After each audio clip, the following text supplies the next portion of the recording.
तो फ्रेंड्स राज्य सरकार पक्षर गोटे नूतन योजनार शुभारंभ करा जायछि जो योजनाटीर ना रही आम ओडिशा नवीन ओडिशा।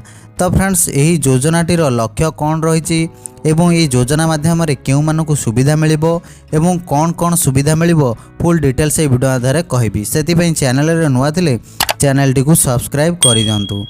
तो फ्रेंड्स यही आम ओडिशा नवीन ओडिशा कार्यक्रम रे ग्रामांचल एवं प्रत्येक पंचायत को डिजिटलाइजेशन करा जिबा सहित तार भित्तिभूमिर विकास करा जिवो। एथिरे पाखापाखि प्राथमिक स्कूल को सामिल करा जायछि एवं ग्रामांचल एवं पंचायतर जो युवगोष्ठी को सामिल करा जायछि।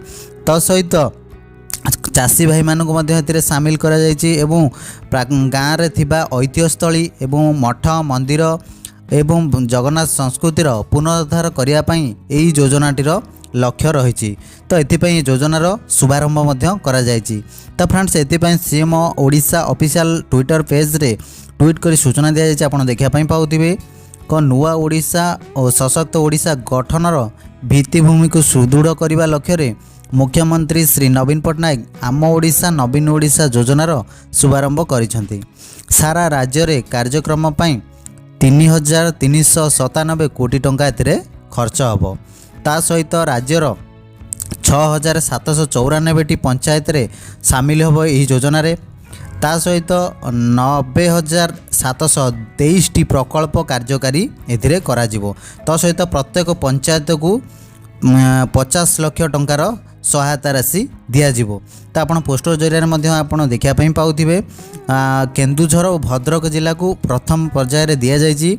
तो कार्यकारी हेबो केतोटी ना 90723 प्रकल्प एथिरे कार्यकारी होछि। आपण पोस्टर जरिया देखिया पई पाउथिबे। ता सहित गाँव डिजिटल भित्तिभूमिर विकास योजनार अन्यतम लक्ष्य एवं गाँव में किभली इंटरनेट संजोग मिलिबो, विज्ञान पार्क दक्षता विकास केन्द्र प्रतिष्ठा हो पारिबो एवं वार्क हब बैंकिंग सुविधा किभली समस्ते पाइपारे ग्रामांचल एवं पंचायतवासी। ता सहित कार्यक्रम में गाँव प्राथमिक विद्यालय गुड़िक सामिल होगा सहित युव समाज एवं माँ चाषी भाई भौणी मानक सामिल करा जायछि। यह सहित एक आधुनिक सशक्त प्रगतिशील तथा सांस्कृतिक सचेतन राज्य भावे ओडिशार परिचय को आहुरी उज्जवल करियो बोली मुख्यमंत्री कहिसेंति। तो यही नुआ ओडिशार भित्तिभूमि सुदृढ़ और डेणा हेबो सशक्त।